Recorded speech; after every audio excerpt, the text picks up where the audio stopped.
வணக்கங்க. இப்போ நீங்கள் பார்த்துன்னு இருக்க அமைப்பு வந்து பார்த்தீங்கன்னா, உயிராற்றல் வேளாண்மையில் வந்து பார்த்தீங்கன்னா, உயிர் சக்தியை வளப்படுத்தும் அமைப்புங்க. உதாரணமா வெர்பல்லா ஃப்ளோ ஃபார்ம் அப்படின்னு சொல்லுவாங்க. இது ஒன்றும் இல்லைங்க. நம்ம முன்னோர்கள் கடைபிடிச்ச வழிமுறை தாங்க. அதாவது வந்து பார்த்தீங்கன்னா, ஆற்று பாசனத்தில் எப்படி வந்து பார்த்தீங்கன்னா, நீர் சுழற்சியில் பள்ளம், மேடு, குழி இதெல்லாம் தாண்டி சூழலில் வருமோ, அந்த மாதிரி வந்து பார்த்திங்கன்னா, நீரை வந்து நம்ம வந்து பிராண சக்தியும் பிராணவாயுவும் அதிகரிக்கிறதுங்க.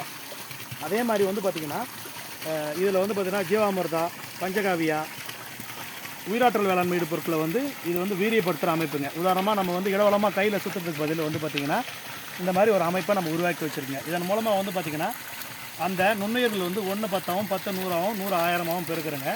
அதே மாதிரி அந்த நுண்ணுயிர்கள் பெருக்கத்துக்கு தேவையான பிராணசக்தி பிராணவாயு அதிகரிக்கிறதுங்க. இந்த மாதிரி 1 மணி நேரம் நம்ம கையில் சுற்றுறதுக்கு பதில் இந்த அமைப்பில் கொடுத்து வீரியப்படுத்தி, இது பயிர்களுக்கு வந்து இலைவழி வளர்ச்சி ஊக்கியாகவும் கொடுக்கலாம், வேர்வழி வளர்ச்சி ஊக்கியாகவும் கொடுக்கலாம். இதுக்கு வந்து உதவியான அமைப்பு. இன்றைக்கி இருக்கிற ஆள் பற்றாக்குறையில் வந்து பார்த்திங்கன்னா, இந்த 1000 லிட்டர் தண்ணியை வீரியப்படுத்தணும், இந்த உரத்தை வீரியப்படுத்தணும்னா 4 பேர் வேணுங்க. இந்த 4 பேர் வேலையை வந்து இந்த இயந்திரம் ரொம்ப எளிமையாக செய்யுங்க.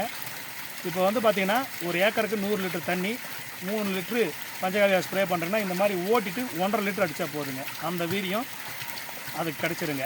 ஏன்னா நம்ம உரங்க நிலையில் இருக்கிற நுண்ணுயிர்களை வந்து விழிப்பிக்கிறங்க ஆக்டிவேட்டர் அப்படின்னு வச்சுக்கலாங்க. இதை அந்த